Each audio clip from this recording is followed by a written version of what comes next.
юм байна гэдгийг 아, энэ найдварыг олж авсан байна.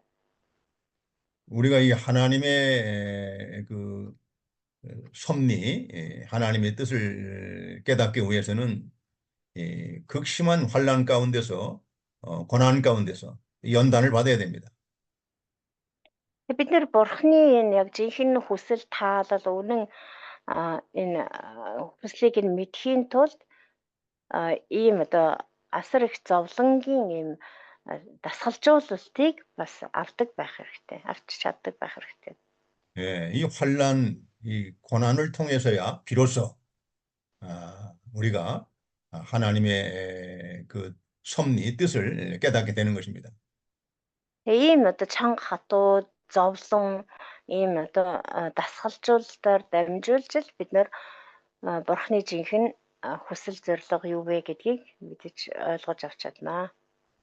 그것은 바로 자기를 의뢰하지 말고 세상을 의뢰하지 말고 오직 죽은 자를 다시 살리시는 하나님만 믿고 의지하라는 것입니다. Тэр бурхны хүсэл тал юу байсан бэ гэхээр өөрсдөө ч итгэх биш, өөр одоо хин нэгэнд ч итгэх бус харин үхэгсдийг амьлуулах чадaltaй бурханд найддаг болох явдал юм. 이것이 사도 바울이 복음을 전하다가 아시아에서 당한 환난 가운데서 깨달은 귀중한 진리입니다. Тэрэлж Паулийн хувьд бол Азад сайн мэдээг тунхаглаж явж байхдаа өөрт нь учирсан тэр зовлон бэрхшээл дундаас олж авсан, ухаарсан үнэн юм аа. 그래서 우리가 성경을 해석할 때는 다른 성경 구절을 가지고 그 본문을 우리가 이해하고 해석할 수 있는 그런 능력을 키워야 됩니다. Тэр бид нар ч гэсэн бас Библийг судлахдаа Библийн энэ ишлүүдийг тайлбарлахдаа өөр ямар нэгэн зүйлээс тайлбарыг авах биш харин Библийг Библиэр нь тайлбарлах, өөр ишлэлээр тайлбарлах тийм одоо аргад суралцах хэрэгтэй. 그러니까 이스라엘 백성들이나 남유다 민족이 하나님의 징벌 가운데 큰 환난을 당하게 된 원인은 바로 자기를 의뢰하지 말고 사람을 의뢰하지 말고 오직 죽은 자를 다시 살리시는 하나님만 의뢰하라고 하나님이 주시는 연단입니다. Израилийн ард түмэн болон бас өмнөд Юдагийн ард түмний одоо ингэж зовлон идэлж харин хар үндэстнүүдэд олзлогдож тэдэнд боолчлогдох болсон энэ зовлонгийн шалтгаан бол бас л яг адилхан өөрсдөө найдах бус өөр хин нэгэнд найдах бус зөвхөн өхөстөөс амьлуулах чадaltaй эзэн бурхандаа найдаж сургээ гэсэндээ бурхны өгч байгаа дасгалжуулалт юм аа. 그래 우리 구약 성경을 보면 그 이스라엘 백성들이 그 당하는 환난을 보면은 그 원인이 있습니다. Хуучин гэрээний номуудаас харж байхад Израилийн ард түмэнд ийм зовлон гамшиг учирч байгаа нь цаанаа шалтгаантай байгаа. 하나님만 믿고 의지해야 되는데 세상을 믿고 의지하고 또 하나님보다도 물질을 더 믿고 의지하고 또 세상의 그 힘을 믿고 의지하다가 하나님께서 그 징벌을 내리신 겁니다. Ямар шалтгаан байна вэ гэхээр Израилийн ард түмэн зөвхөн одоо эзэн бурхандаа итгэж найдаж түүнд түшиглэх ёстой байтал тэд нар дэлхийн юмсад итгэж найдсан дэлхийн одоо хүчинд итгэж найдсан эсвэл бол эд юмсад материалын зүйлсэд итгэж найдсан учраас бурхан тэр байдлыг нь хараад тэдэнд шийтгэл оноосон хэрэг юм. 그래서 이 사도 바울도 이 복음을 전하기 위해서 아시아에 가서 이렇게 복음을 전할 때에 많은 핍박과 환난 가운데서 살 소망이 끊어질 정도로 정말 사형 선고를 받은 것처럼 극심한 환난 가운데서 하나님의 뜻을 깨닫게 된 겁니다. Илч Паул ч гэсэн Азад сайн мэдээний ажиллаар явж байхдаа бүр хэрээс хитэрсэн хэр чадлаас нь хитэрсэн тийм их дарамт зовлонг үзэж туулж тийм ээ яа бүр амьд үлдэх найдваргүй болтлоо.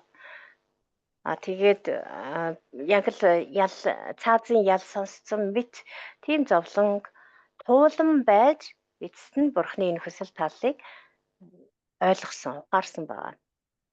나도 참 이 하나님의 일을 할 때 많은 그 고난과 환난 가운데서 바로 이것을 깨닫게 된 것입니다. Бурхны ажлыг хийж явах явцад тохиолддог энэ олон зовлон бэрхшээлүүд дундаас бид нар ийм үннүүдийг ойлгож суралцдаг байгаа. 하나님만 믿고 의지할 때까지, 하나님만 믿고 의지할 때까지 이렇게 연단하시는 것입니다. Бурхан биднийг тэгээд яг ийм дасгалжуулалтаар хизээ болтол дасгалжуулдаг вэ гэхээр зөвхөн Бурханд итгэж түүнд түшиглдэг болтол. Зөвхөн Бурханаа л түшиглж, зөвхөн Бурхандаа итгэж найддаг болох хүртэл иймхүү дасгалжуулж байдаг.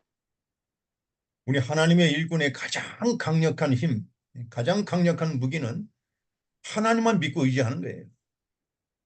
Бурхны ажилчид бидний хувьд хамгийн хүчрхэг зэвсэг маань юу юм бэ гэхээр зөвхөн Бурханд итгэж түүнд түшиглэх явдал юм.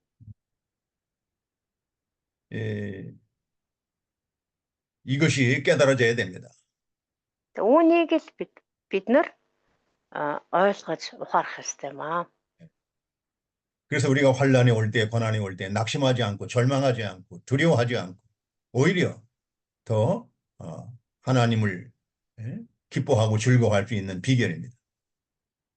Бид нар тэгээд ямар ч зовлон бэрхшээл зовлон учирч байлаа ч гэсэн цөхөрөхгүй, шантарахгүй, сэтгэлээр унахгүй, айж эмээлгүйгээр харин ч тэр зовлонгийн өдрүүдэд тэр зовлон дотор баяр хөөртэй байж чадах гол учир үүнд оршиж байгаа юм.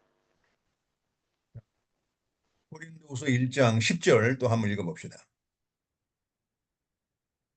Коринто 후서 1장 10절. 2-р Коринт 1-ийн 10-ыг бас уншъя. 읽어보세요. 10절.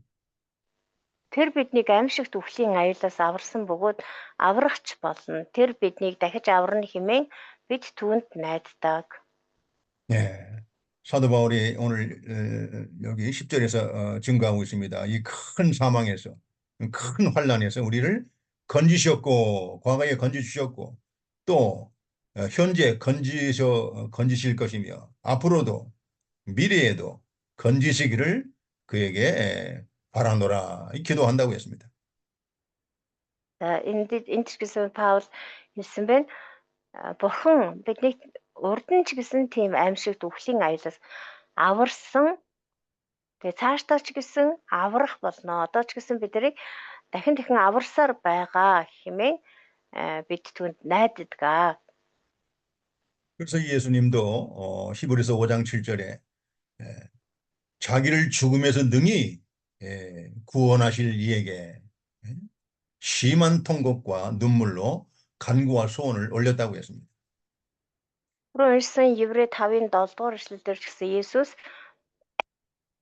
өөрийг нь үхлээс аварч чадах нэгэнд чангаар хашгиран нулимсаар залбирал ба гуйлтаа өргөсөн гэсэн байгаа. 여러분, 하나님의 일꾼들은 하나님이 연단하십니다. Бурхан өөрийнхөө ажилчдыг өөрөө дасгалжуулдаг. 바로 하나님만 믿고 의지할 때까지 계속해서 연단하고 또 연단하고 훈련하시는 것입니다. Хизээ хүртэл тэгж дасгалжуулдаг юм бэ гэхээр зөвхөн Бурханд итгэж зөвхөн Бурханаа түшгэлдэг болох хүртэл дахин дасгалжуулсаар байдаг. 그래야 우리가 하나님과 함께 일하는 능력 있는 일꾼들이 되는 겁니다. Тэгж байж л бид нэр бурхантай хамт ажиллаж чадах хүчирхэг, чадварлаг ажилчид болтгоо. 이스라엘 백성들이 하나님만 믿고 의지하면서 하나님의 능력으로 하나님과 함께 살아가는 그 능력 있는 백성이 되어야 되는데 세상을 믿고 의지하다, 우상을 믿고 의지하다가 이렇게 큰 환난을 당하게 된 것입니다.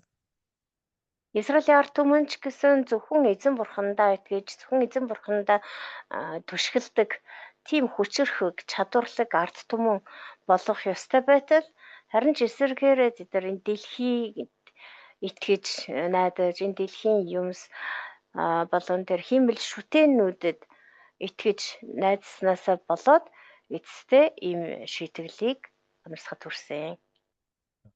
하박국 3장 16절 다시 가보시죠. Эргээд Хабакук 3-ын 16 дугаар эшлэлээр очие. 이 하박국도 처음에는 이렇게 사도 바울처럼 이 바벨론 침략의 환란에 대해서 크게 놀라고 두려워했었습니다. Хабакукч гэсэн эхэндээ тэр Вавилоны довтлохоо болон дайн дажны сурагчмыг сонсоод асар ихээр айн чичирч байсан. 하박국 선지자는 여기서 절망하지 않고 낙심하지 않았습니다. 다시 하나님을 기뻐하고 찬양하게 됩니다. Хэдийгээр тэр айж чичирч байсан ч гэсэн тэр айдас дотроо цөхрөөд сэтгэлээр унаад суугаад байгаагүй харин ч тэр дундаас гарч ирж эзэн бурхныг магтаж түүнд баяр хүртэгээр магтаалыг өргөж эхэлсэн. 왜냐하면 바벨론의 그 포로 가운데서 큰 환란 가운데서 이스라엘 유다 백성들이 고통을 당하겠지만 하나님은 능히 그 환란에서 구원해 주시고 건져 주실 걸 믿었기 때문입니다. Яагаад тийж баяр хүртэй байж чадсан бэ гэхээр хэдийгээр тэр Вавилоны одоо түрэмгийллээс болоод Вавилонд олзлогдсноос болоод юудэчүүд хэсэг хугацаанд асар их зовлон зүдгүүрийг эдлэх боловч бурхан тэр ард түмнээ өөрийнхөө хүчит мотороор удахгүй чөлөөлж аврах болно гэдэгт итгэж байсан учраас 그래서 그 유다 민족이 다시는 세상을 믿고 의지하지 않고 자기를 믿고 의지하지 않고 우상을 믿고 의지하지 않고 오직 죽은 자를 다시 살리시는 하나님만 믿고 의지하는 그런 백성이 되도록 혹독한 연단을 시킨 겁니다. Тэгэд юдэйн ард түмэн цаашдаа өөрсдийнхөө хүчинд биш энэ дэлхийн юмсад биш энэ хуурамч шүтээнүүдэд биш харин зөвхөн эзэн бурхандаа итгэж найдан түүнд түшгэлдэг тийм арт түмэн болох учраас энэ бүхнийг төрүүлж өгтүүлэн харсан учраас тиймхүү баяр хүртээгүүр багтсан байна. 이것을 깨닫고 나니까 하박국 선지자는 그 환난 날을 기다리는데 두려워하지 않았습니다. 놀라지 않았어. 오히려 하나님을 기뻐하고 찬양하고 있습니다. Тэгээд энэ бүхнийг урьдчилж харсан учраас тэгээд тиймхүү итгэж байсан учраас иш үзүүлэгч Хабакукч гэсэн цаашид айхаа болсон чичирхээ болсон харин ч тэр зовлон шаналлын өдрүүдийг баяр хууртэйгээр тэсвэрлэж чадсан байна. 17절 하박국 3장 17절 읽어보세요. За 17 дугаар ишлэл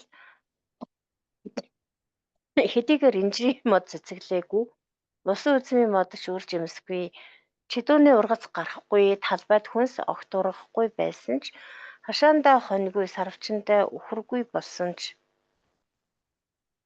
예, 27절을 우리가 보면은 여기에는 이제 바벨론 그 침략으로 말미암아 그 유다 나라가 그 땅이 완전히 황폐해서 이제 그 농산물, 이 농작물과 이 가축이 완전히 다 없어지는 겁니다. Энэ дандаа ингээ үгүйсгсэн зүйлс юм те.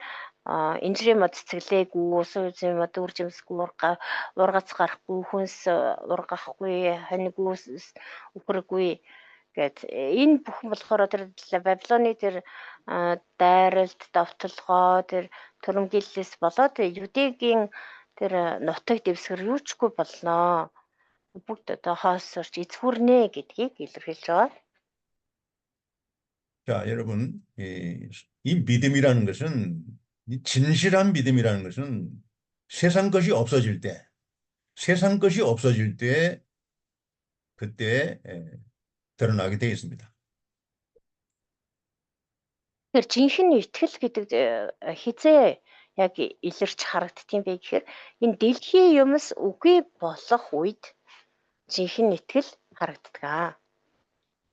그 사람의 참된 믿음은 세상 것이 없어졌을 때, 아무것도 없을 때, 그때 나타납니다.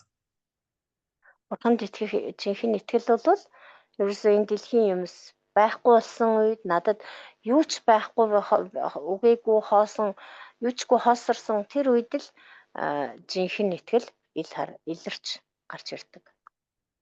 세상 것이 아무것도 이루어지지 않고 다 없어지고 정말 자기 주변에 아무것도 없을 때 그때 하나님만 보여야 됩니다.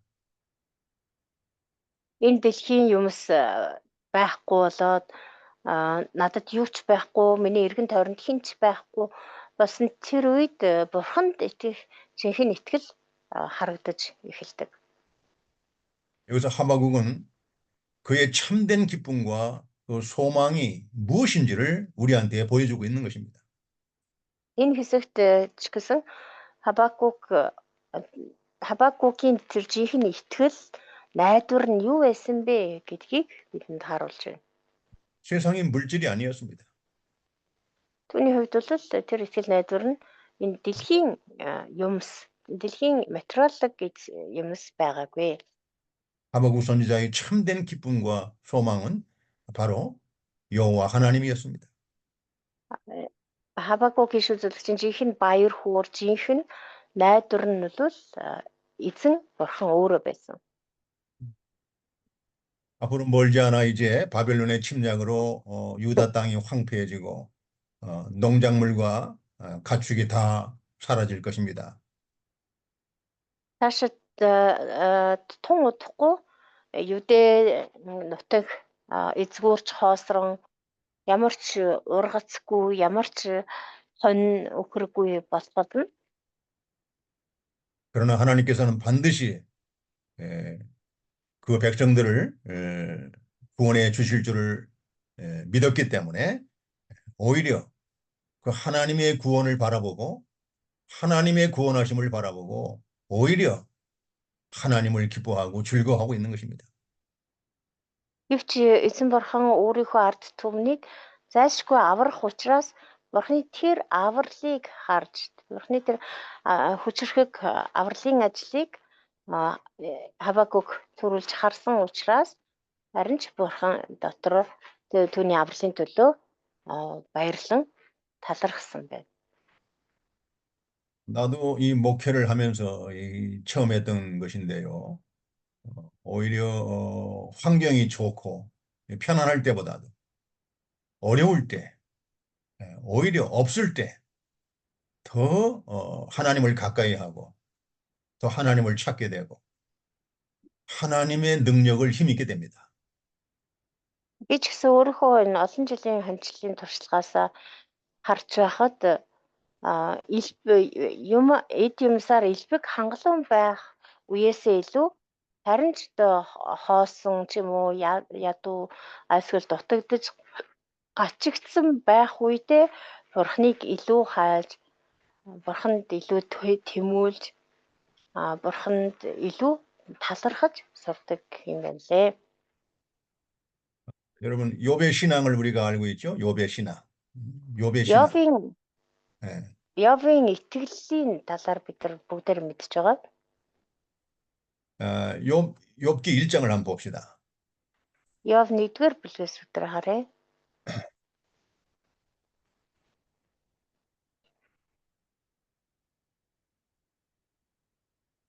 욥기 1장 자 1절입니다. Нэгдүгээр ишлэл. 읽어보세요. Нэгэн цагт уус хэмээх нутагт Йов гэгч хүн байжээ. Тэрээр өөлөх үгүй зөв шударгаагаад Бурханаас имэж ёр муугаас хол явдаг нэгэн байв. 그 욥이라는 사람은 하나님이 인정하는, 하나님이 증명하고 하나님이 인정하는 의인입니다. Йов гэдэг хүн болохоор Бурхан өөрөө гэрчилдэг, Бурхан өөрөө хүлээн зөвшөөрдөг тийм зөв шударга хүн байсан. 그 사람은 신앙이 온전하고 정직하고 하나님을 경외하며 악에서 떠난 자라고 하나님이 그렇게 평가하고 있습니다. Хүний талаар Бурхан энд өөлөх өөгүй зөв шударга, Бурханаас имээдэг, ёр муугаас хол явдаг гэж тодорхойлсон байна. 그래서 하나님은 그에게 큰 큰 부귀를 하나님이 축복으로 주셨습니다. Тийм ч учраас Бурхан Йовыг асар их эд баялгаар юруусан байгаа. 예. 아들 7과 딸 3을 하나님이 주셨고 Мөн 7 хүү 3 охиныг өгсөн. 또 그의 소유물은 양이 7,000마리입니다. Түүний баялаг гэх юм бол 7,000 хонтой, 낙타가 3,000마리, 3,000 тэмээтэй, 소가 500결입니다. 500결이면 1,000마리입니다. 500 хос шар гэж байна. 500 хос шар гэхээр нийтдээ 1000 шар гэсэн үг тийм ээ. 암나귀가 500마리입니다. 500 им илжигтэй. 또 그에게는 종도 많이 있습니다. Бас асар олон хамжлагтай, зарцтай. 그리고 이 욥은 동방 사람 중에서 가장 훌륭한 사람이라고 했습니다. Тэгээд бас дорны бүх хүмүүсийн дундаас хамгийн агуу нь байсан. 여러분 몽골에도 그 양이 7,000마리를 갖고 있는 분이 있다면 부자라고 하지 않을까요? 7,000마리가 있으면. Монголд ч гэсэн 7,000 хонтой хүн гэх юм бол одоо баян хүнтэй орно үсттэй. 낙타가 3,000마리, 소가 1,000마리. 이 정도면 몽골에서도 상당히 큰 부자라고 하지 않습니까? Дээрээс нь 3,000 тэмээтэй 500 хос шартай гэх юм бол асар баян хүндээ орох бах тийм ээ. Асар баян жаахан нэлээд томхон баян хүндээ орно. 자, 이와 같이 하나님이 인정하는 그 욥의 신앙, 그 욥의 경건입니다.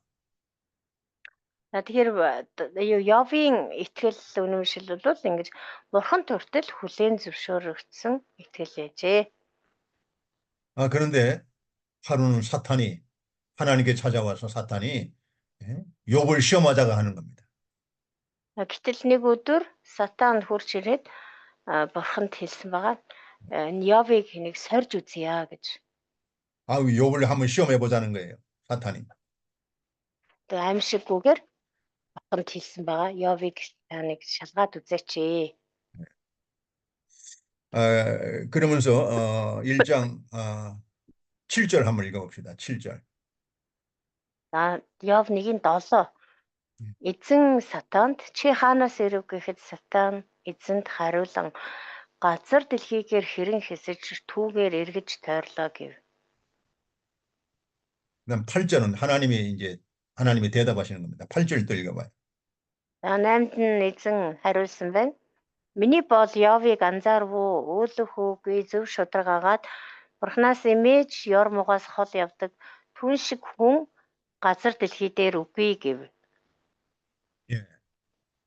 8절 읽어보시니까 여호와께서 사탄에게 이르시되 네가 내 종 욥을 주의하여 보았느냐고 물어봅니다.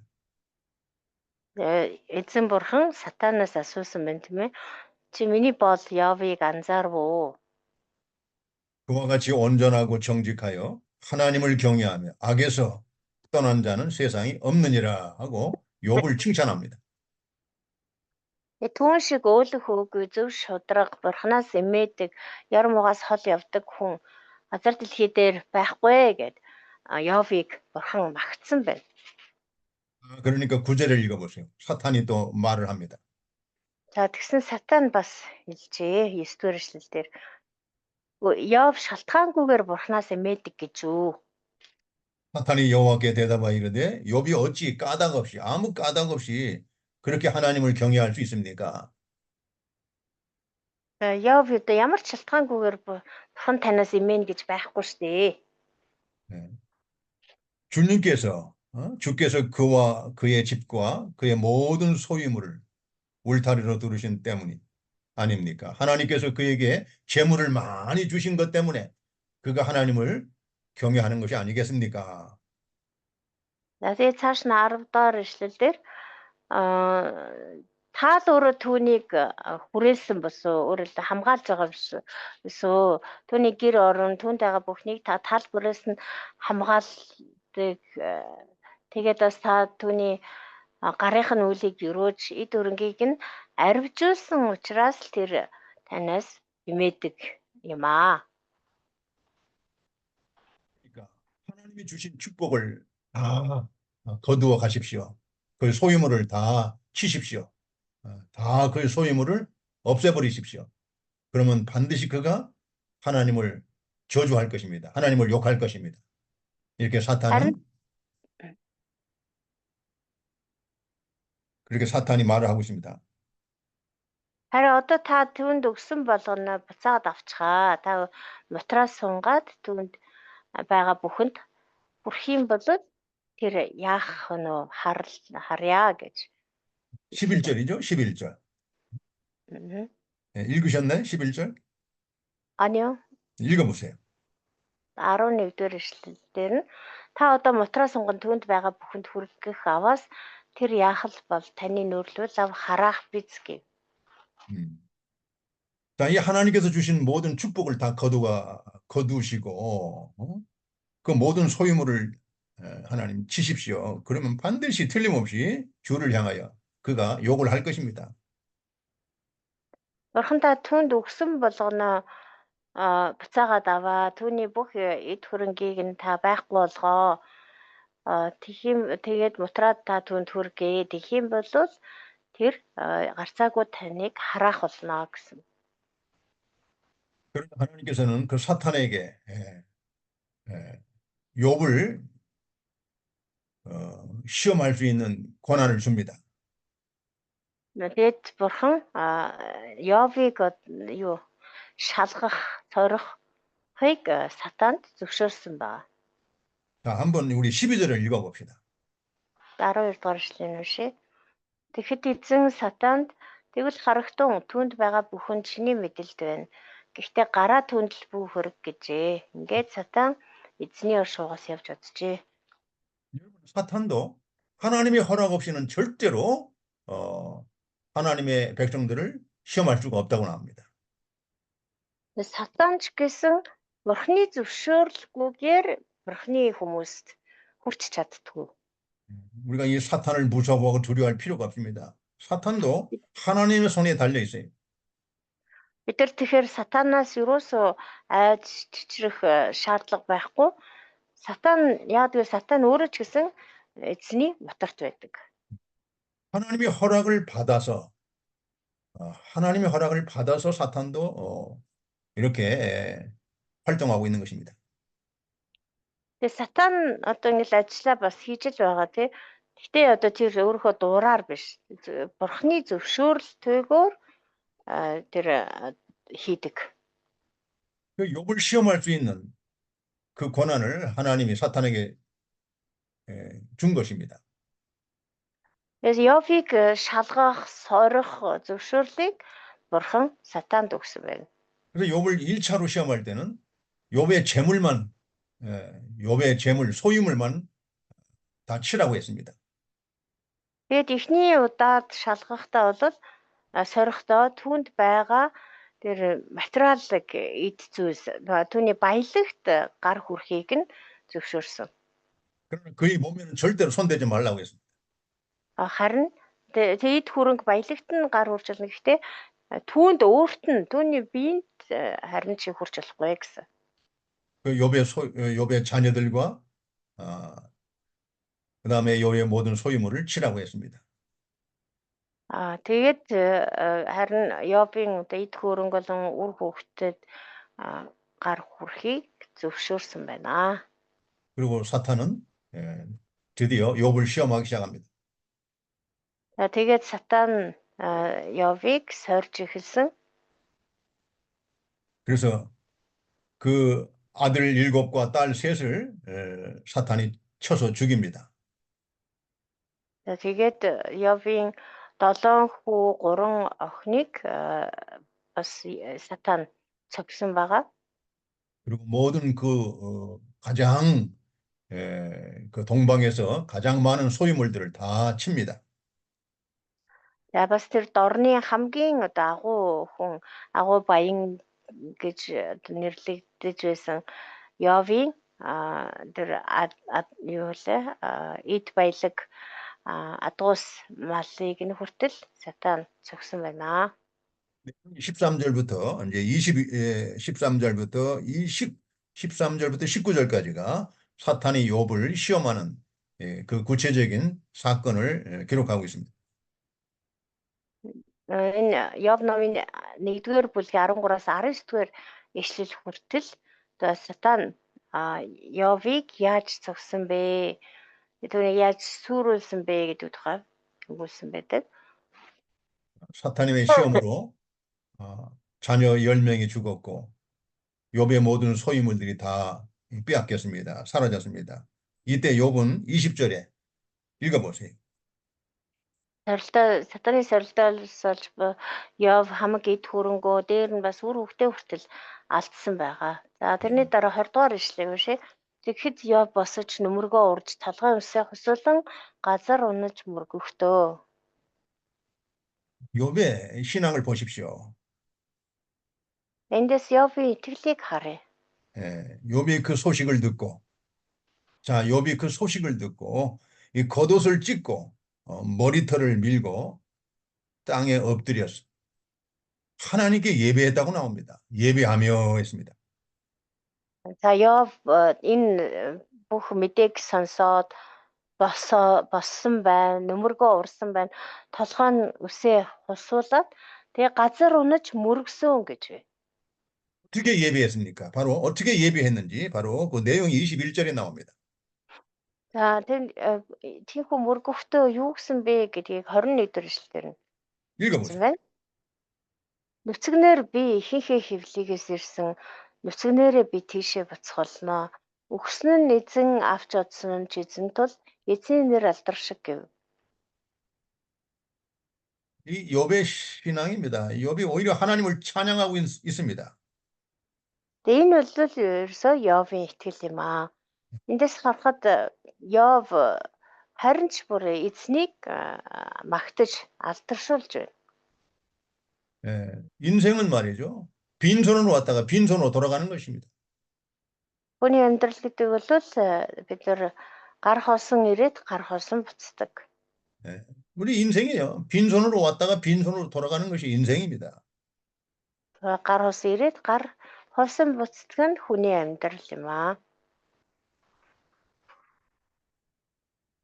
그러면서 우리가 빈손으로 왔는데 욥에게 주신 이도 하나님이시고 또 그것을 가져가시는 분도 거두시는 분도 하나님이시라고 했습니다.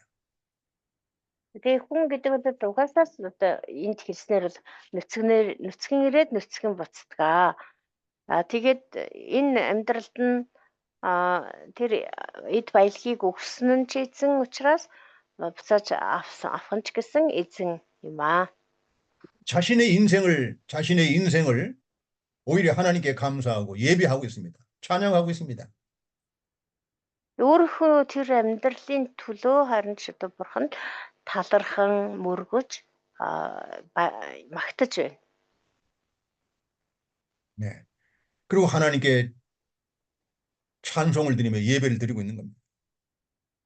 Бурханд магтаалыг мөрөглийг өргөж байна. 이렇게 하나님이 소유물을 치고 이렇게 환난 가운데 하나님이 환난을 당하게 해도 하나님을 찬송하며 하나님 앞에 나와서 주일날 감사하며 하나님께 예배드릴 사람이 얼마나 있겠습니까? Бурхан ингэж урд нь өгсөн юмаа буцааж аваад үгээгүй хоосон болгоод үхэл зовлонтой учруулад ингээд байхад хүртэл тэр зовлон дунд эзэн бурханд хүндэтгэл мөрөглөө өргөөд эзнийг магтаж алдаршуулахаар эзний өдөр мөргөлдөө ирдэг ирж чадах тийм хүмүүс хэр олон байгаа болоо. 22절 읽어보세요. 그리고서 욥에 대해서 이렇게 기록하고 있습니다. За цааш нь 22 дугаар ишлэгийг уншия. Энэ бүхэнд Йов нүгэл үйлдсэнгүй, бурхныг буруутгасангүй. 예. 자, 이 모든 일에 욥이 범죄하지 아니하고 하나님을 향하여 원망하지 아니하였다. 이렇게 기록하고 있습니다. Бурхны эсрэг нүгэл үйлдээгүй, бурхныг буруутгаачгүй. 어리석게 하나님을 원망하고 불평하지 않고 오히려 하나님을 찬양했다고 했습니다. Мунхаглаж бурхныг буруутгаагүй гэж байна. Харин ч бурхныг алдаршуулж магтаж байсан. 우리도 얼마든지 하나님의 은혜를 우리가 받으면 욥과 같은 그러한 그 위대한 신앙을 가지고 승리할 수가 있는 것입니다. Бид нар ч гэсэн Йовтой адилхан ийм зовлон тохиолдсон үед Йовтой адилхан ийм итгэл үнэмшилтэй байж чадах юм бол бид нар бурхныг тэр зовлон дунд ч гэсэн буруутгалгүйгээр харин ч магтаж алдаршуулж чаднаа. 합시다. 하나님을 찬양합시다. Бурхныг магтцгаая. 잠깐 10분간 쉬었다가 20분에 다시 시작하겠습니다. За түр завсарлаад 거룩하신 아버지 하나님, 하바국 선지자를 통해서 우리가 하나님의 위대한 진리를 배우고 있습니다. Харин бурхан амны Хабакугийн үзүүлэгчээр дамжуулан бид бурхан таны агуу үнэнд суралцж байна. 우리는 성경을 통해서 하나님의 사람들의 이 믿음을 통해서 우리가 하나님을 알게 해 주시옵소서. Библиэр дамжуулан бурханы хүмүүсийн түүхээр дамжуулан бидэнд тавныг зааж ойлгуулж өгөөрэй. 하나님의 사람들은 이 극심한 환난 가운데서 이 고난 가운데서 오히려 하나님을 발견하고 하나님의 능력을 힘입어서 그 믿음을 가지고 세상을 이겼습니다. Бурханы хүмүүс энэ амьжигтай зовлон бэрхшээл дунд ч гэсэн энэ дэлхийн юмсад итгэж найдвар зөвхөн эзэн бурхан танд итгэж найдснараа хүчрэхийг болж тэр зовлон бэрхшээлийг даван туулж гарч байсан. 하박국 선지자는 의인은 오직 믿음으로 살리라 하고 고백했습니다. Мөн иш үзүүлэгч Хабакуг хэлэхдээ зөвхөн итгэлээр амьдрдаг гэж хэлсэн. 우리가 믿음으로 의인은 믿음으로 산다는 이 위대한 진리를 잘 깨닫고 이걸 증거할 수 있도록 지혜를 주시옵소서. Бид ч гэсэн энэ зөвхөн итгэлээр амьдрдаг гэсэн агуу итгэлийг бид нар өглөж аваад энэ агуу үнний дагуу амьдрдаг болоход туслаарай. 믿음으로 승리하는 곳마다 하나님의 영광이 찬란하게 드러나게 해 주시옵소서. Итгэлээр ялалт байгуулсан газар бүрт бурхан таны алдар гэрэлтэж байх болтугай. 예수님의 이름으로 기도드리옵나이다. Есүсийн нэрээр залбирanгуйч байна. Амен. 아멘. 자, 하박국 3장 17절 읽어보세요. За Хабакуг 3:17 хэдийгээр энчрийн мод цэцэглийг uuсан үзмийн мод ч үржимсгүй чидүүний ургац гарахгүй талбайд хүнс огт бурахгүй байсан ч шандаа хоноггүй сарвчантай өхөргүй болсон ч 비록 무화과 나무가 무성하지 못하며 포도나무에 열매가 없으며 했습니다. Энэчлийн мод цэцэглээгүй, өсөө зүйн мод зүйл жимсгүй байсан ч 감람나무에 소출이 없다고 했습니다. чидууны ургац гарахгүй байсан ч 밭에 먹을 것이 없다고 했어요. талбайд хоол хүнс ургахгүй байсан ч 우리의 양이 없다고 했습니다. хашаандаа хоньгүй болсон ч 외양간에 소가 없을지라도 했습니다. сарвчандаа өхөргүй болсон ч 원래는 있었는데 이 바벨론 군대의 침략으로 말미암아 다 빼앗겼다는 것입니다. эдгээр зүйлс бол уул нь байсан байгаа. Тэгээ байсан боловч Вавилоны тэр цэргүүдийн давталгооноос болоод тэр газар үгээрч хосроод энэ бүхэн байхгүй болсон. 사탄이 욥의 손에 있던 그 모든 그 재물, 그 소유물을 다 뺏어간 것처럼 하박국 선지자가 앞으로 장차 유다 나라가 바벨론에 의해서 다 빼앗긴다는 것입니다. Явд байсан бүхнийг сатан булааж авсантай адилхан Юдагийн ард түмэнд ч гэсэн байсан зүйлс цаашдаа хожим Вавилончуудад булаан эзлэгдэнэ. 그래도 하박국 선지자는 오히려 하나님을 기뻐하고 찬양하고 있습니다. Тэгсэн хэдий ч гэсэн Хабакугийн шүлжлэгч бурханы дотор баярлаж гүрж магтсан байна. 선지자는 이미 욥의 신앙에 대해서 익히 알고 있는 사람입니다. 누구라고 하셨어요? 하박국 선지자는 이미 욥의 신앙, шүлжлэгч Хабакуг бол аль хэдийн тэр Йовын итгэл үнэмшлийг сайн мэддэг хүн байсан. 현재의 신앙은 그냥 하늘에서 뚝 떨어진 게 아니에요. 과거의 역사적인 사건을 통해서 교훈을 받고 그걸 배워서 아는 것입니다. Тэр одоогийн итгэл үнэмшил гэдэг бол зүгээр л яг одоо өчигдөр ч юм уу өнөөдөр ч юм уу Тэнгэрээс ингээд унаад ирсэн итгэл биш юм аа. Одоо байгаа итгэл гэдэг бол урдын тэр түүхэн дээр үндэслэн тэр түүхээс сургамж авсан тэр түүхээс суралцсан тэр туршлага дээр тулгуурлан одоогийн итгэл үнэмшил бий болдог. 욥의 신앙을 후대에 많은 성도들이 이런 환난 가운데 있을 때 욥의 신앙을 본을 받으라고 한 것입니다. Явын хойч үе яваас хойших цаг үеийн хүмүүс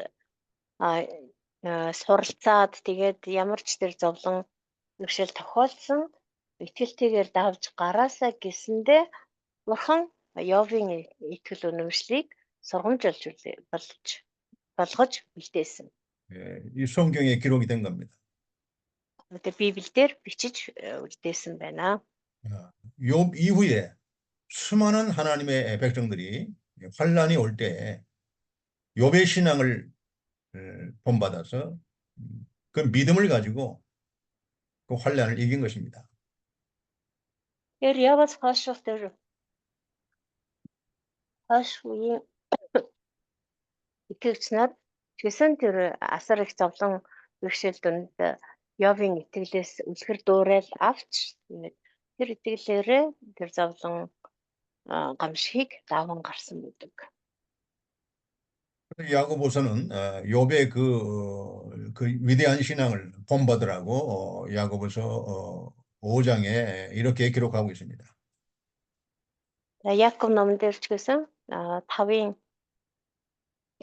5장 몇 절이요? 야고보서 5장 야고보서 5장 10절 보세요. 10절, 11절. Яков 5:10-11 дээр мөн Явын итгэлээс үлгэр жишээ авахыг сургамжилж хэлсэн байдаг. 10-11 дээр ишлэг уншъя. Хатуу нараа эзний нэрээр ярьж байсан иш үзүүлэгчдийн зовлон ба төвчээрийн жишээг авагдун.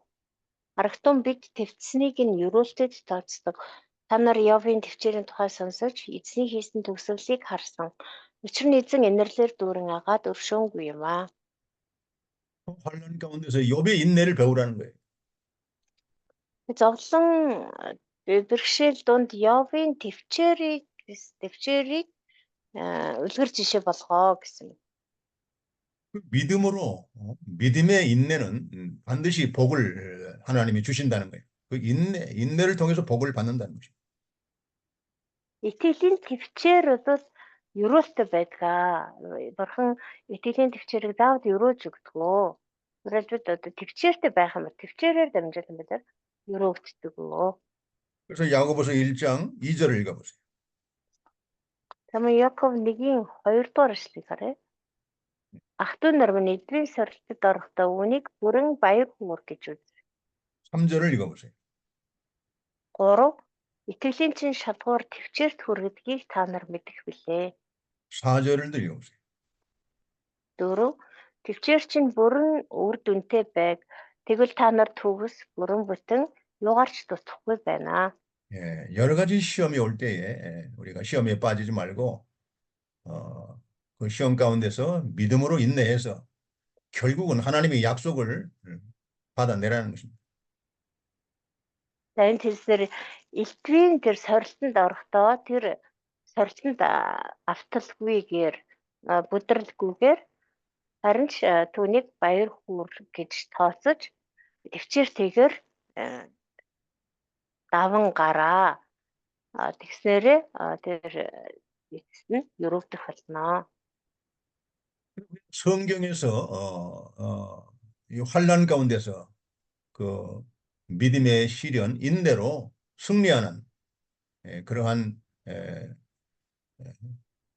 사건들을 우리가 지금 보고 있는 것입니다. Яг ингэж итгэлдээ янз бүрийн зовлон бэрхшээл талгарсан ч гэсэн итгэлийн төвчээртэйгээр тэр зовлонг туулж гарсан олон түүхүүдийг бид нар эрдээс уншдаг. 야고보서 1장 5절을 읽어보세요. Яков 1:5-ыг бас уншъя. Харин та нарын хэн нэгэн мэрэгэн ухаанаар дутвал бүх хүнд өгөөмрөөр буруу шалгүй өгөвч бурхнаас гуйг. Тэгээд түүнд өгөгдөх болно. 누구든지 지혜가 부족하거든 모든 사람에게 후히 주시고 누리게 하시고 하나님께 구하라고 했습니다. Мэрэгэн ухаанаар дутагдж байгаа хинч гэсэн бүх хүнд өгөөмрөөр буруу шалгүйгээр өгдөг бурхнаас гуйг гэсэн байна. 여기서 지혜는 환난을 이길 수 있는 지혜, 시험을 이길 수 있는 지혜를 말합니다. Энд өгүүлж байгаа мэрэгэн ухаан гэдэг нь зовлон гомшиг даван туулах, тэр сорилт шалгуурыг даван туулах тийм мэрэгэн ухааныг хэлж байгаа юм. 욥이 그 극심한 환난 가운데 시험에서 믿음으로 승리한 지혜, 또 하박국 선지자가 그 환난을 바라보면서도 시험에 빠지지 않고 믿음으로 승리한 그 지혜를 얻게 해달라는 거예요.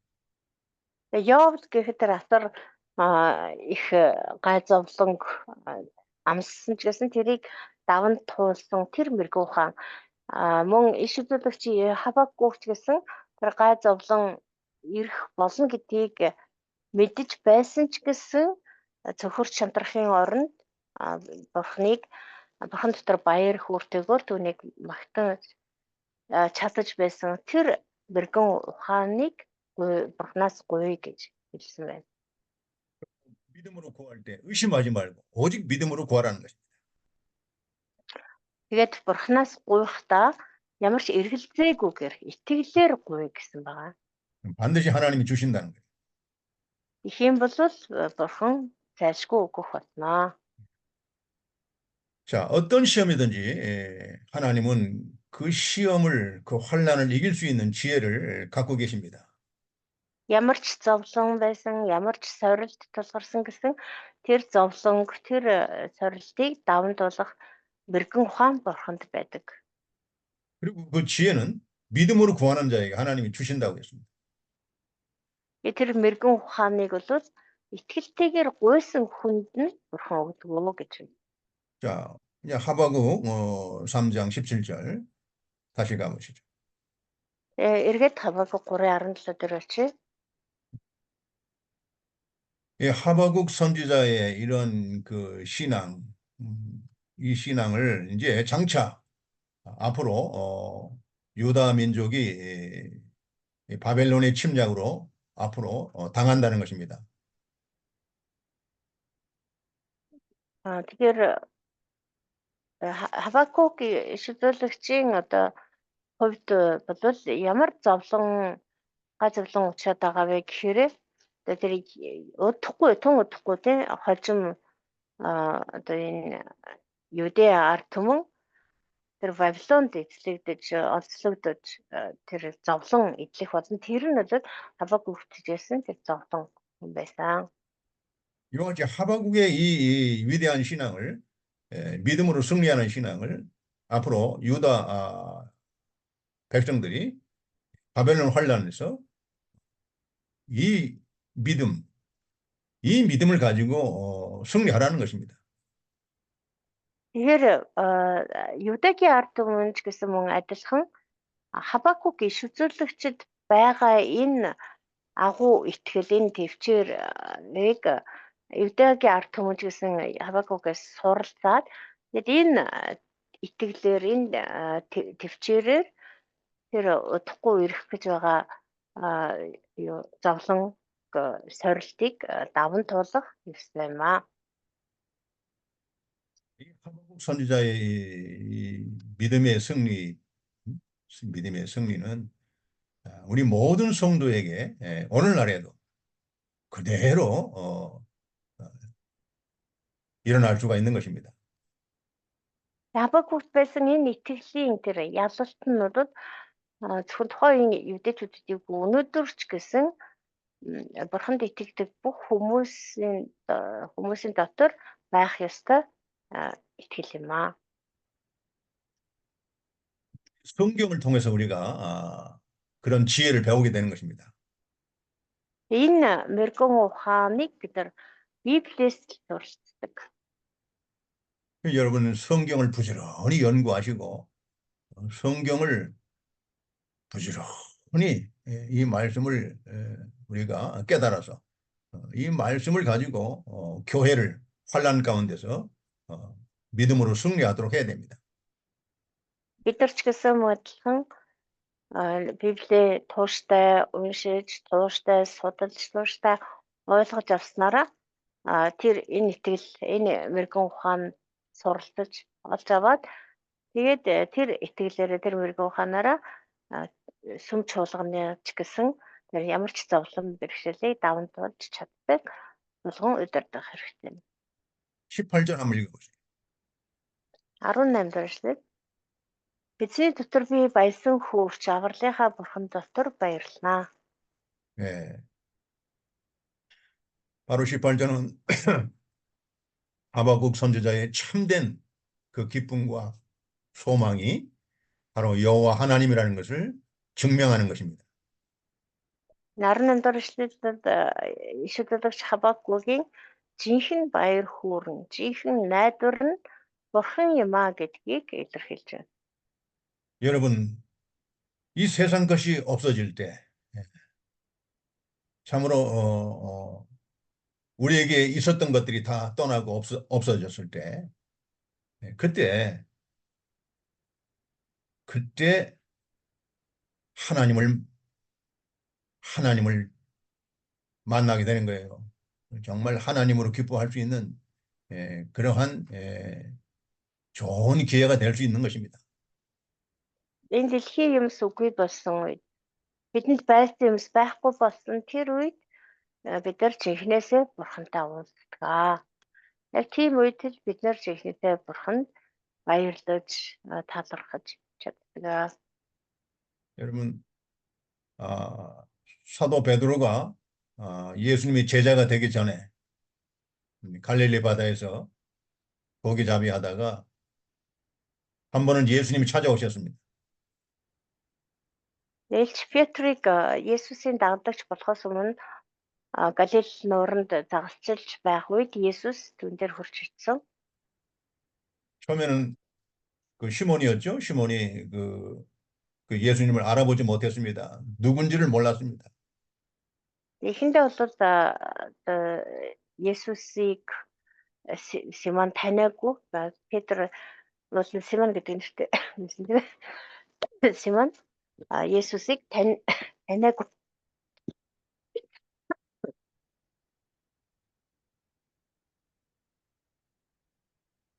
그가 성경을 가르치는 랍비 정도로만 알고 있었습니다. Тэгээ Есүс юу ч боддог байсан гэхээр зүгээр Библи заадаг нэгэн багш рабби л гэж боддог байсан. 그런데 놀라운 사건이 그 갈릴리 바다에서 일어난 것입니다. За тэгжэл тэр Галил нуурын дээр маш гайхалтай явдал болсон. 예수님을 만나기 하루 전날 밤에 베드로와 그 요한이 고기를 한 마리도 못 잡았습니다. Тэр үйл явдал болохоос өмнө Петр, Иохан хоёр шүнжэнгөө загасчлаад нэг ч загас барьж чадаагүй. 밤이 맞도록 고기를 잡으려고 밤이 맞도록 갈릴리 바다를 샅샅이 뒤지면서 그물을 내렸지만 한 마리도 못 잡았다고 했어요. Шүнжэнгөө тэр Галил нуураар хэрэн хийсэн явж тороо хайж үзсэн боловч нэг ч загас барьж чадаагүй. 원래는 고기가 많이 있었던 거예요. 갈릴리 바다. Уул нь бол Галил нуур загас жарахаа илбэгтэй нуур байсан. 그런데 그날 밤에 고기가 다 없어져 버렸어요. Гэтэл тэр шөнө болохоор хамаг загас нь алга болчихсон. 아무리 그물을 내려도 한 마리도 안 잡히는 거예요. Хаасайгүй явж интензгүй тороод тавьж үзсэн боловч нэг ч загас баригдаагүй. 성경은 이렇게 기록하고 있습니다. Библиэр ингэж бичсэн байгаа. 밤이 맞도록 수고를 했지만 잡은 것이 한 마리도 없다고 했어요. Шүнжэнгөө зүтгэн загасчилсан боловч нэг ч загас барьж чадсангүй гэж. 네, 그는 날이 샜습니다. 예수님이 찾아오셨습니다. Тэгж шүнжэнгөө загасчлаад үүр цайлгсан байна. За тэгтэл түүнээр Есүс хурж иржээ. 그때 예수님은 배를 좀 이용하셨습니다. Тэгээд Петрийн завийг нь эзэн түр ашигласан.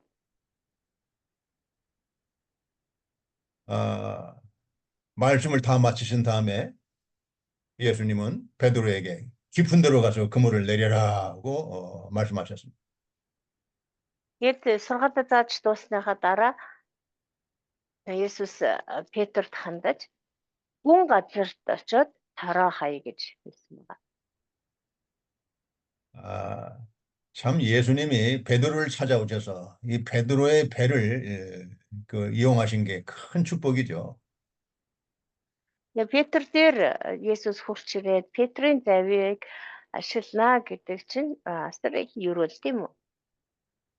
만약에 그 전날 밤에 고기를 많이 잡았더라면 베드로가 뭐 고기 때문에 정신이 없어서 바빠가지고 예수님을 뭐 배에 모시지 못했을 겁니다. Хэрвээ тэр урьдчилан нь загасчлаад маш их загас барьчихсан байсан бол тэр өглөө нь Есүс Петр дээр очиход бол Петр маш зав чөлөөгүй юу Есүс тэмэнтэй нэг харахчгүй загастайгаа ноцтол байж байсан баг. 아무것도 잡은 것이 없어요. 그래서 배가 비어 있기 때문에 그 예수님이 그 배를 이용할 수가 있었던 거예요. Гэтэл ерөөсөө нэг ч загас бариагүй. Бас учраас завинч гэсэн хоосон байсан. Тиймээс Есүс бас түүний дээр хоосон завийг ашигласан байна. 그 배를 이용해서 예수님이 말씀을 가르쳤습니다. Тэгээд тэр завийг нь ашиглан тэр завин дээр гарч зогсоод сургаалаа заасан. 아, 예수님은 공짜가 없어요. 냉수 한 그릇도 예수님은 공짜로 안 했습니다. Тэгээд Есүс болохоор одоо тийм үнэгүй ашигладаггүй. Аяга хүйтэн усанд ч гэсэн мөнгө төлөө гэсэн байдаг. 예, 깊은 들어가서 그물을 내려라 명령했습니다. Тэр ч утгаараа Есүс Петрт гүн газарт очиж тороо хай гэж хэлсэн. 아, 베드로가 밤이 맞도록 우리가 그물을 던졌지만 잡은 것이 없지만 말씀에 의지해서 내가 그물을 내리겠습니다. 했습니다. Петр хариуд нь бид нар төшөмжөнгөө зогслоод нэг ч зогсвол чадаагүй. Гэхдээ би таны үгэнд итгэж найдаад тороо тавьж үзье гэсэн. 놀라운 사건이 일어났습니다. Тэгээд үнэхээр гайхамшигтай явдал болсон. 그 전날 밤에 한 마리도 없던 고기가 어떻게 그물에 가득 잡혔습니다. Урд шөнө нэг ч загас торнд нь орж ирэхгүй байсан бодвол энэ удаад торн урагчтал дүүрэн загас орж ирсэн байна. 그래서 자기 빈 배에 가득 채우고 너무나 고기가 또 많이 남아서 자기 요한의 배, 그 요한의 배에도 또 가득 채웠습니다. Тэгээд хоосон завиа тэр загсаар дүүргээд тэгээд ч бүр багтах болохоор нь Иоханны завийг авчирч Иоханны завийг ч гэсэн дүүргэсэн. 그러나 더 놀라운 사건은 바로 그 예수님이 하나님이라는 사실을 깨달은 겁니다. Гэтэ түүнээс ч илүү чухал гайхалтай зүйл нь болохоор Есүс болоод Бурхан юм а гэдгийг ойлгосон юм.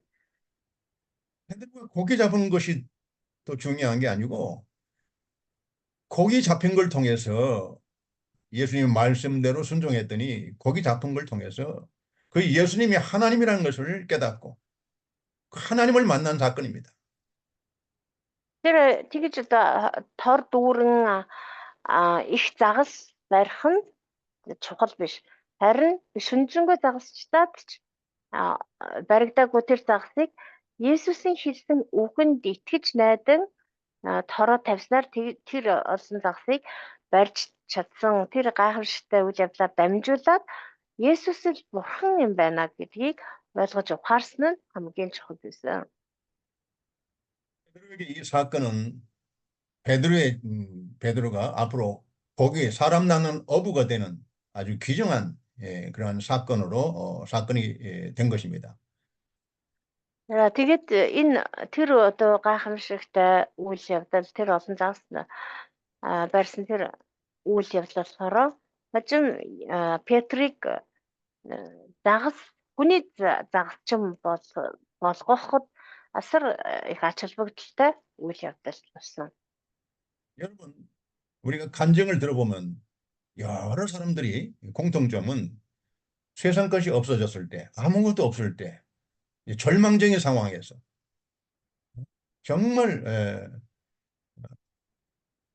죽을 지경 당했을 때 그런 상황에서 하나님을 만났다는 거예요.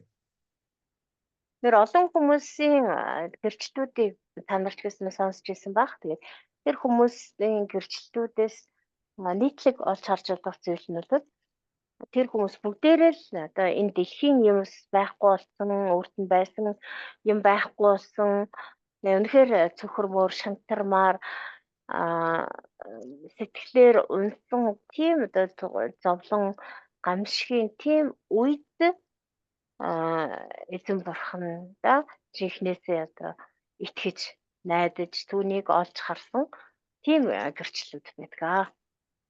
여러분, 이 베드로가 예수님을 하나님으로 만난 사건, 이 사건이야말로 이 기독교의 시작이 된 겁니다.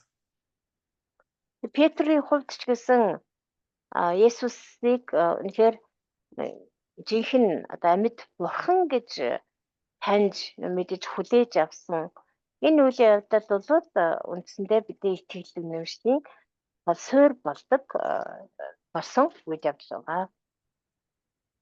예수, 나사렛 예수가 바로 그리스도요, 살아계신 하나님의 아들, 그리스도시요, 메시아요, 하나님의 아들인 것을 비로소 깨닫게 된 겁니다. Энэ үйл явдлаар амжилтан Петр тэр Назарын Есүс гэдэг бол үнэн дээр амьд бурхны хүү Христ юм байна гэж яг тэр үйл явдлаар дамжуулан харж авсан.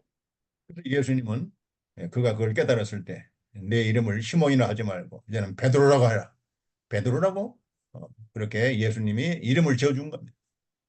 За тэгээд тэр улмаар одоо тэр үйл явдлын дараа Есүс Петрийг одоо Симон байсан Петрийг одоо чамайг одоо хад гэж нэрлэх болно гэж Петр гэдэг нэрээр сэлж өгсөн байна. 예수님께서 베드로에게 너는 반석, 베드로 반석이라 바로 교회의 반석. 그것이 뭡니까? 신앙 고백인데 주는 그리스도시요 살아계신 하나님의 아들입니다. 이 신앙 고백이 교회의 반석인 겁니다. Тэгээд тэр эзэн та бол Христ амьд орхны хүмүүс гэсэн тэр Петрийн итгэлийн тэр тунхаглалнуудад та бидний итгэлийн үндэс суурь буюу чуулганы гол үндэс суурь нь болж өгсөн байна. Тэгэхээр чуулганы суурь үндэс суурь нь юу юм бэ гэхээр Христ та бол Христ амьд орхны хүмүүс гэсэн Петрийн итгэл үнэмшилтүүд бидний бүгдээрнгийн маань итгэл үнэмшил буюу чуулганы суурь болдог байгаа. 모든 교회는 바로 베드로의 신앙 고백 위에 교회가 세워진 겁니다. Бүхий л сүм чуулганууд бол энэ Петрийн итгэлийн тунхаг дээр үүсэн бий болдог. 같이 한번 우리가 고백해 봅시다. 주는 그리스도시요 살아계신 하나님의 아들이십니다. Бүгдээрээ ч гэсэн хамтдаа тунхаглаад үзье. Эзэн бол Христ амьд бурхны хүү мөн гэдэг. 예. 나중에 예수님이 부활하신 다음에 승천한 다음에 사도 베드로는 사도 요한과 함께 오순절 성령 강림 이후에 복음을 전해서 5,000명, 3,000명을 회개시키고 수많은 사람들을 회개시켜서 예수님을 믿게 하고 구원의 길로 인도한 위대한 사도가 된 것입니다. Тэгээд одоо Петр Иохан хоёр манасаар ташлаад Есүсийг өглөөс амьсны дараа Пентекост баярын үеэр ариун сүнсийг дүүргэж хүлээж аваад тэгээд 5,000 хүн 3,000 хүн гэж мэдчихсэн. Үе олон хүмүүсийг Есүс рүү удирдан дагуулсан байдаг. 이와 같이 하박국 선지자가 오늘 고백한 신앙은 아무것도 없을 때 하나님이 바벨론 군대의 침략으로 그 나라가 완전히 황폐해지고 다 빼앗겼을 때 아무것도 없을 때 그 위대한 신앙 고백이 나오게 된 겁니다. Яг үүнтэй адилхан Хабакук биш үзүүлэгчид ч гэсэн энэ дэлхийн юмс юучгүй хоосорсон байлаа ч гэсэн Вавилоны цэргийн дайралт тоглооноос болоод Юдэд байсан тэр бүх элбэг дэлбэг байдал бүх юм нь дээрэмдүүлж олцлогдсон тийм асар их зовлон гонигтай үед жинхэнэ итгэл үнэмшилт нь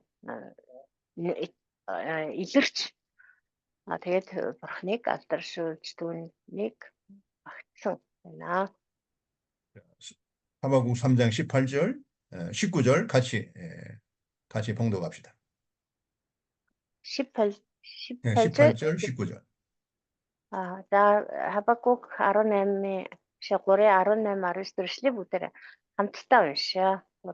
나는 Эзний 나는 дотор 여호와로 би баян 말미암아 хөөрч 즐거워하노라. авралынхаа бурхан 네, дотор баярлана. 구원의 하나님으로 Эзэн бурхан 말미암아 бол миний 기쁘니라. хүч чадал, тэрээр миний хөлийг 일용하는 나의 согооны 힘이시니 мөхөл мэд болгож 나의 발을 намайг өндөр 사자나니 газруудаар минь явуулдаг. 높은 곳으로 다니게 하시니. Удирдагчид утсан хөгжмөөр толгой зориулна. 여러분, 이 하박국 선지자의 위대한 신앙 고백이 오늘날 여러분에게 다시 살아 역사하기를 바랍니다.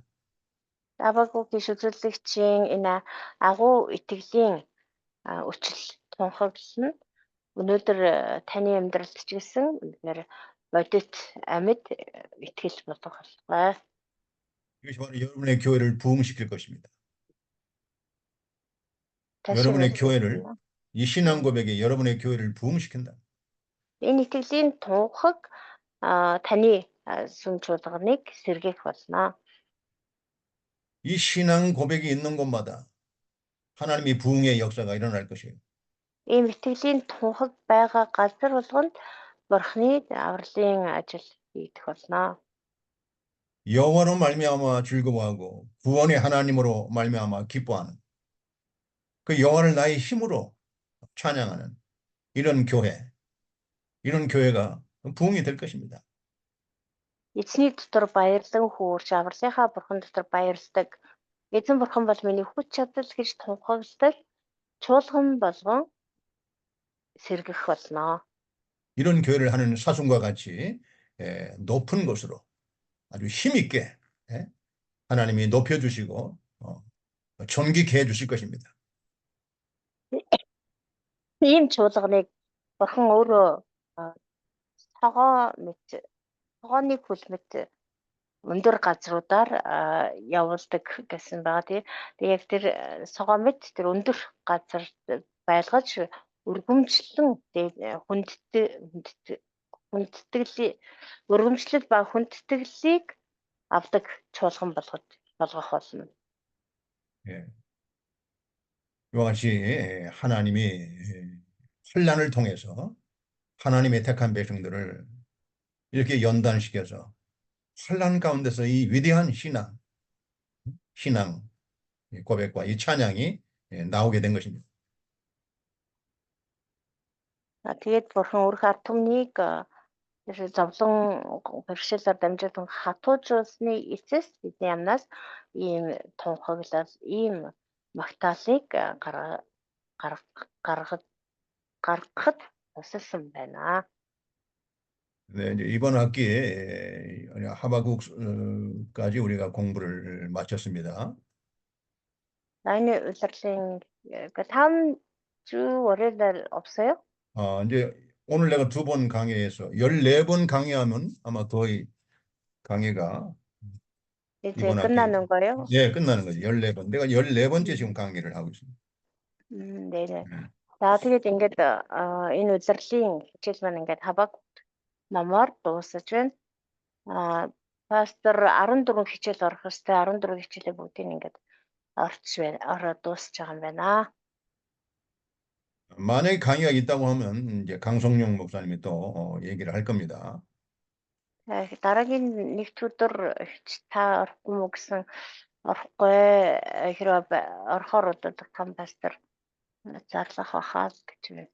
여러분 오늘 성경을 통해서 하바국 또 욥 또 사도 바울 또 베드로 이 하나님의 사람들의 위대한 신앙 고백을 우리가 배웠습니다. За тэгээд бид нэр одоо энэ улирлууд Ёв, Хабакук хүлээ тэр агуу хүмүүсээс энэ итгэлийг нь суралцлаа. 우리도 계속해서 이 위대한 신앙 고백을 우리가 계속해서 이어가고 이 위대한 신앙 고백을 계속해서 우리가 후대에 전하고 승리하는 교회가 되시기를 바랍니다. Мөн Петр, Йохан гэх мэт энэ хүмүүсээс энэ агуу итгэлийн тунхагийг суралцлаа. Тэгээд бид нар ч гэсэн энэ итгэлийн тунхагийг цааш нь үргэлжлүүлэн авчир хойч үедээ бас өглөөлөн залгамжлал бид нар ч гэсэн ийм итгэлийн тунхагийг хэлдэг. Тэгээд ийм итгэлээр амьдардаг хүмүүсэд нь туслах. 기도하겠습니다. За залбирцгаая. 거룩하신 아버지 하나님 감사합니다. Ариун бурхан минь танд талархаж байна. 우리가 성경을 통해서 하나님의 사람들의 위대한 신앙 고백을 우리가 이렇게 배우고 깨닫게 하시니 감사합니다. Библиэр дамжуулан бид нар ийм агуу хүмүүсийн итгэлээс суралцаж тэдний итгэлийн тунхыг өөрөг болгон хүлээж авахд тусалсанд баярлалаа. 오직 나의 의인은 믿음으로 말미암아 살리라 했습니다. Та хэлэхдээ зөвхөн итгэлээр амьдардаг гэж хэлсэн. 바로 어떠한 환난과 고난이 올지라도 오히려 하나님으로 기뻐하고 즐거워하는 위대한 이런 신앙과 또 그 능력으로 우리가 승리하며 하나님께 영광 돌리는 귀한 일꾼들이 되게 해주시옵소서. Ямар ч зовлон бэрхшээл гайхамшиг учирч ирсэн ч гэсэн бид нар Есүсний дотор баярлан хөөрч авралынхаа бурхан дотор баярладаг ийм агуу итгэлтэй бас тэр агуу итгэлээ тунхаглаж чаддаг байж таны эрхэм нандин үйлчлэгчд болоход туслаарай. 예수님의 이름으로 기도드리옵나이다. Есүсийн нэрээр залбирanгуйж байна. 아멘.